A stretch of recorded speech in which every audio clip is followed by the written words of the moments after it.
전국에서 땅꺼짐 사고가 잇따르자 도내 자치단체들이 전수조사에 착수했습니다. 하지만 현재 인력과 장비로는 조사 실효성을 기대하기는 어렵다는 지적입니다. 진천 문백면에 송전탑 건설을 놓고 한전과 주민들 간 첨예한 기싸움이 벌어졌습니다. 법이 정한 입지선정위원회의 모호한 진행 방식 때문인데 제도 개선에 대한 목소리가 높아지고 있습니다. 제천에 20년 넘게 흉물로 방치된 아파트가 드디어 철거될 것으로 보입니다. 제천시는 해당 건물을 철거한 후 주민 공동이용시설 조성을 검토하고 있습니다.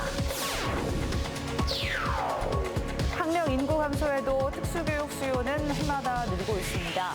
이에 따라 도교육청이 특수교육 발전 방안을 내놨습니다.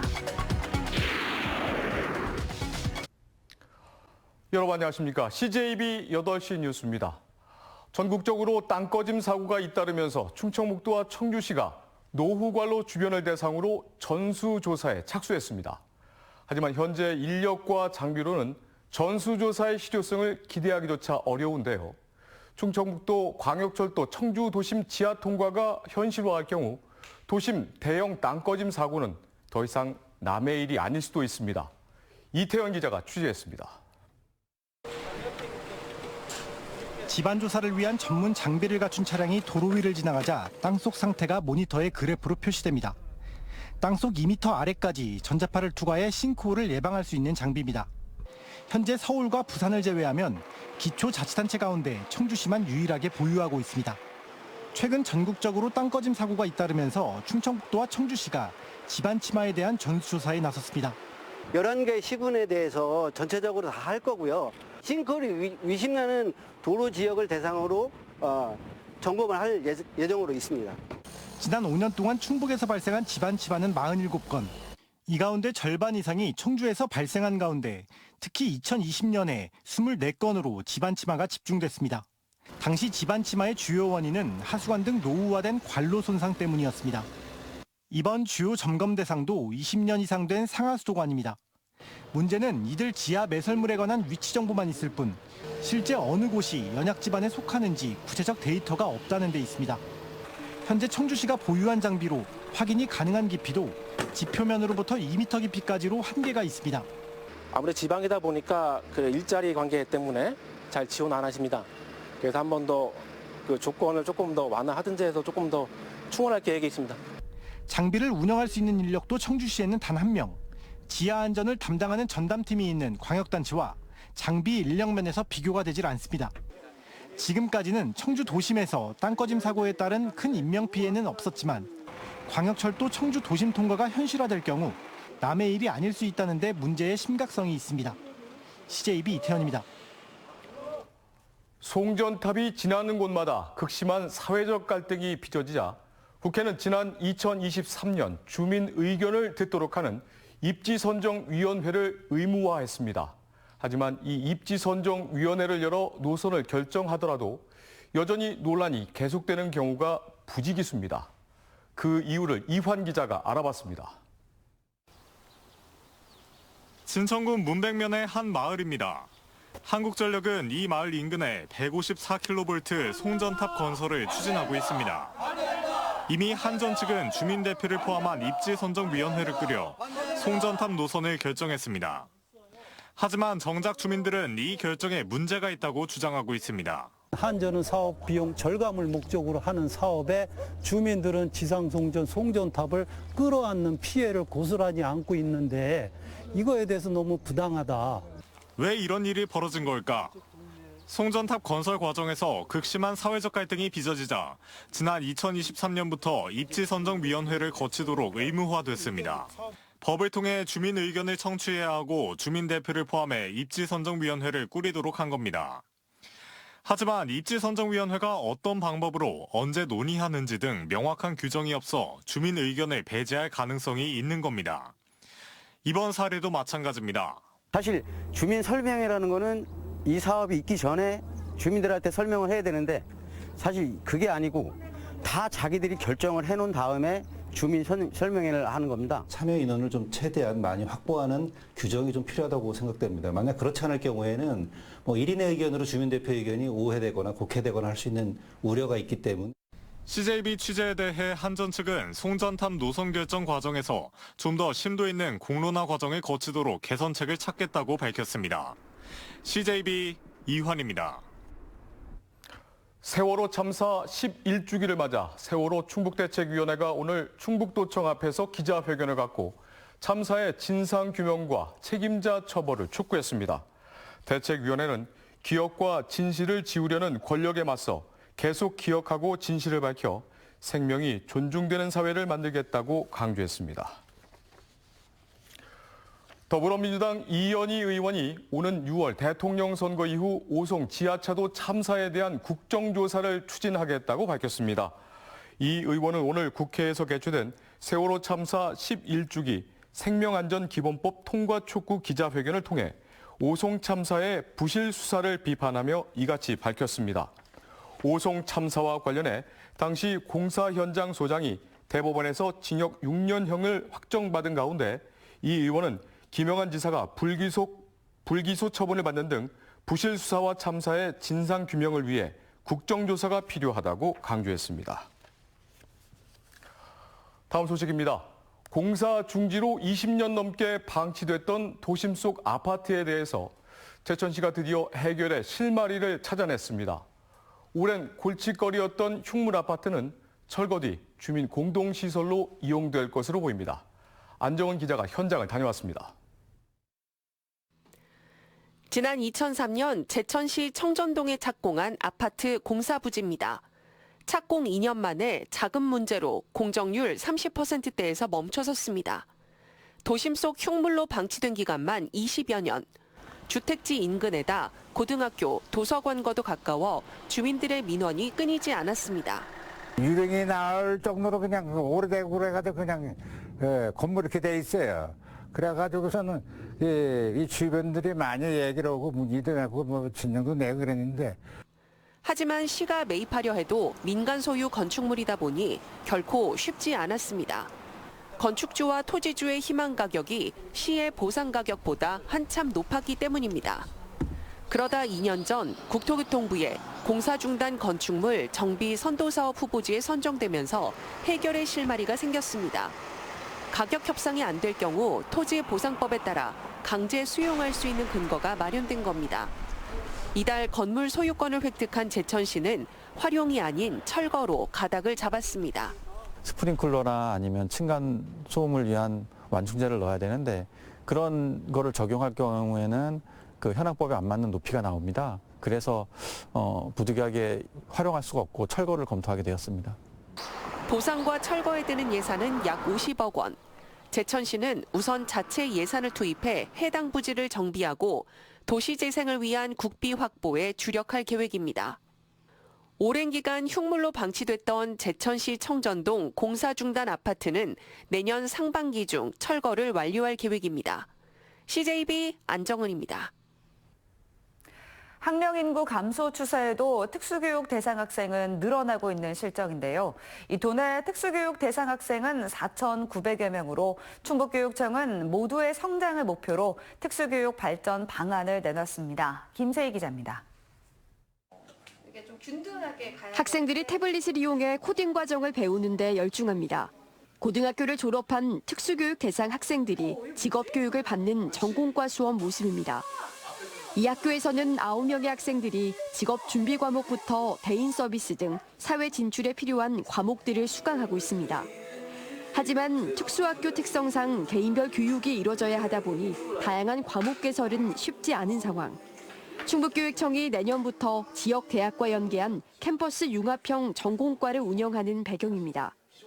대학과 연계돼 있기 때문에 실제 학점으로 인정받을 수 있고 이전보다 훨씬 더 좋은 양질의 인프라를 통해 전문적인 직업 교육도 받을 수 있습니다.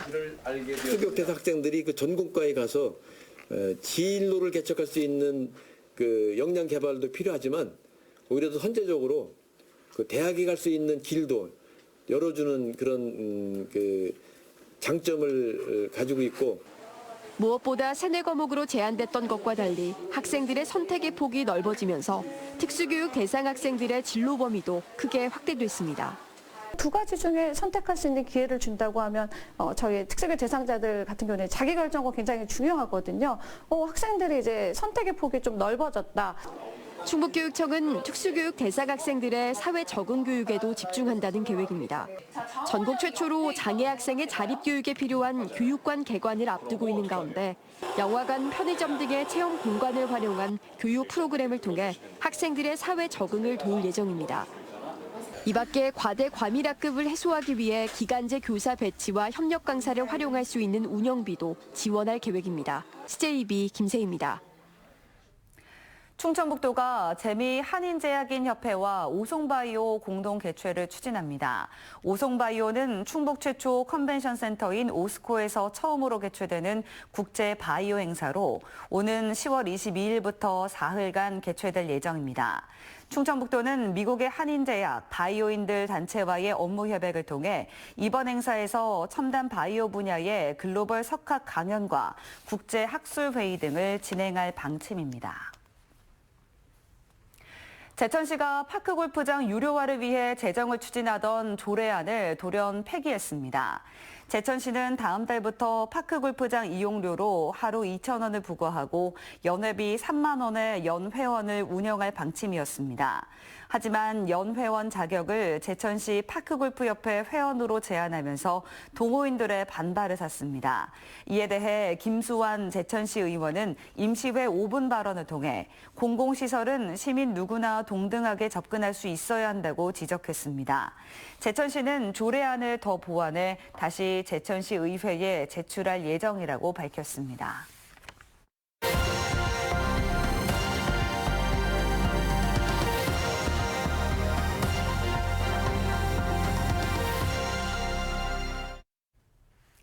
하늘을 나는 자동차, 미래 도심 항공교통인 UAM을 미리 체험해볼 수 있는 라이징 포트가 전국 최초로 울산에 설치됐습니다.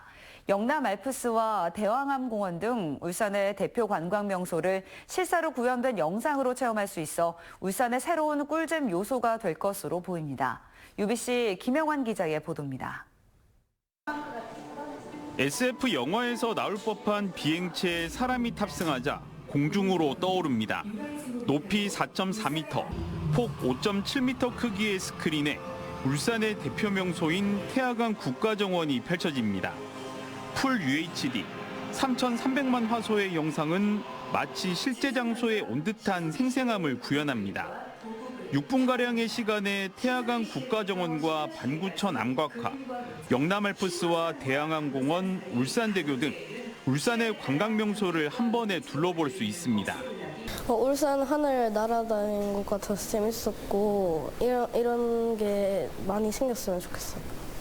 미래형 모빌리티 실감 콘텐츠인 울산 라이징 포트가 전국 최초로 울산박물관에 설치됐습니다. 1m 상공에서 위아래로 움직이고 좌우로도 이동하는 미래형 모빌리티인 UAM을 미리 체험해 볼 수 있습니다. 앞면과 옆면, 아래까지 5면에 설치된 초고화질 스크린에 이음새가 없는 게 특징입니다. 체험자로 하여금 이곳에 실제로 와 있는 듯한 느낌을 주기 위해서 그런 이음매 없는 그런 디스플레이를 구성을 하게 됐습니다. 디지털 기술이 융합된 미래형 교통체계를 체험할 수 있어 울산의 새로운 재미 요소가 될 걸로 보입니다. 하늘을 나는 자동차 UAM을 타고 울산 주요 명소를 실감 영상으로 체험할 수 있습니다. 꿀잼 도시 울산의 새로운 관광 상품이 될 것으로 기대합니다. 이달 말까지 시험 운영을 거쳐 5월 1일부터 유료로 운영되며 청소년은 5,000원, 성인은 만원, 울산 시민은 50% 할인된 가격에 이용할 수 있습니다. UBC 뉴스 김영환입니다.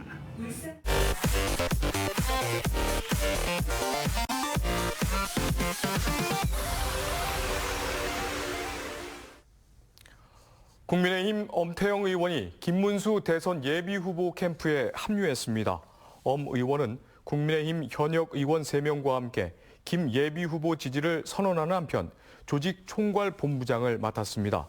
앞서 이종배 의원은 유정복 예비후보의 선대위원장으로 임명되며 충북 지역 국민의힘 후보들의 지지세가 엇갈리는 반면 더불어민주당 소속 충북 의원들은 대부분 이재명 예비 후보를 지지하고 있습니다.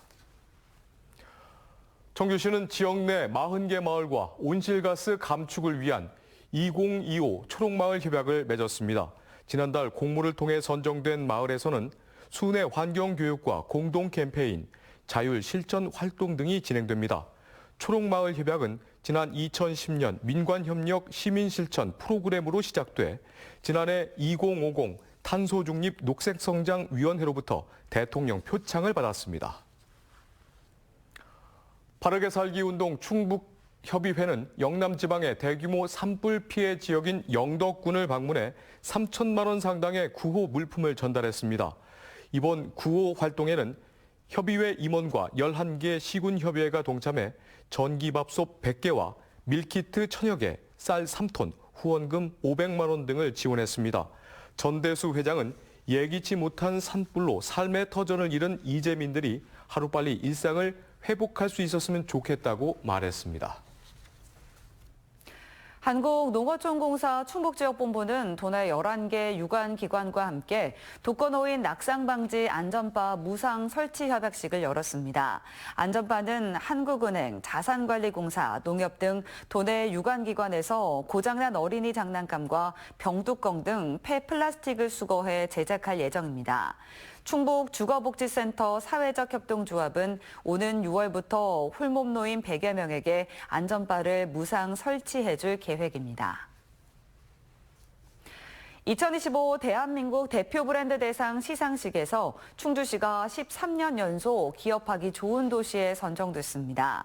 충주시는 중부 내륙선 철도 판교 충주 문경 구간 개통, 충주 바이오에스 국가산단 최종 승인 등 지리적 접근성과 기업 중심의 적극 행정으로 높은 평가를 받았습니다. 단양구는 최근 3년간 매년 1,100여 명의 귀농귀촌인을 유치하고 단계별 맞춤형 지원 정책을 펼친 점을 인정받아 11년 연속 귀농귀촌 도시 부문 대상을 수상했습니다. 오늘 오후 2시 10분쯤 충주시 평택 제천고속도로 제천 방향 노은 2터널에서 7중 추돌 사고가 발생했습니다. 이 사고로 80대 여성 등 6명이 크고 작은 부상을 입었고 편도 2차선 도로가 전면 통제돼 1시간가량 정체가 빚어졌습니다. 경찰은 벌크 시멘트 트레일러 운전자 60대 A씨가 전방주시 소홀로 서행 중이던 차량들을 잇따라 추돌한 것으로 보고 정확한 사고 경위를 조사하고 있습니다. 충주시가 불법 금융 다단계 업체에 투자를 권유한 공무원들을 조사해 적극적으로 투자를 권유한 사실이 드러나면 징계할 방침입니다. 충주시는 지난해부터 투자금의 0.3%를 배당금으로 매일 준다는 말에 수백만 원을 해당 업체에 입금한 공무원들이 10여 명에 이르는 것으로 조사됐다고 밝혔습니다. 수요일 저녁 CJB 8시 뉴스였습니다. 시청해주신 여러분 고맙습니다.